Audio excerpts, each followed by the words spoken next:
Hey folks, it's Jang here with a quick look at the Ghost in LEGO Microfighters form from Star Wars Rebels.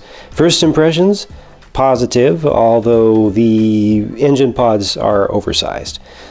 Beyond that, you know, the build was actually an enjoyable experience. I didn't quite see how things were going to happen as I was putting things together. You know, it kind of revealed itself along the way, so that's an enjoyable thing. Overall, it definitely looks like the real thing. I mean, you can clearly see what they're going for with each of the major elements on here.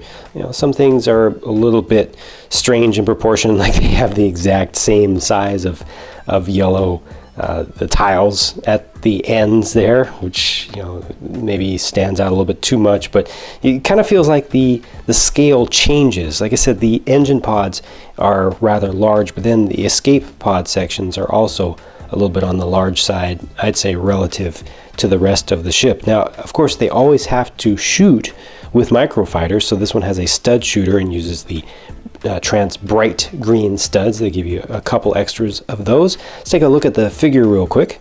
This is Hera, of course, and she's all there. It's all of the prints. It's not a kind of dumbed down version of the figure. It's the full version with the prints going through the hips and the legs as well.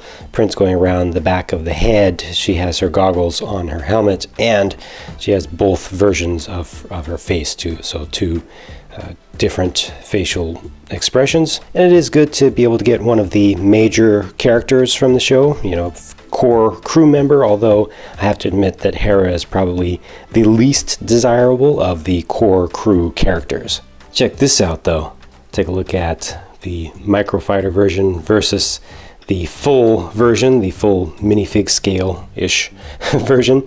Definitely looks like they're part of the same family. It would have been really funny if they came up with a way to let you dock the microfighter version in place of the Phantom back there. That's another thing that's kind of missing here, is the ability to remove anything. I'm sure that the designer at some point thought, you know, is there any way that I can get a removable section on the back where you just have a little plate or something with a couple cheese wedges on the front that a figure could be sat on and then use that as the Phantom, but there's just no way.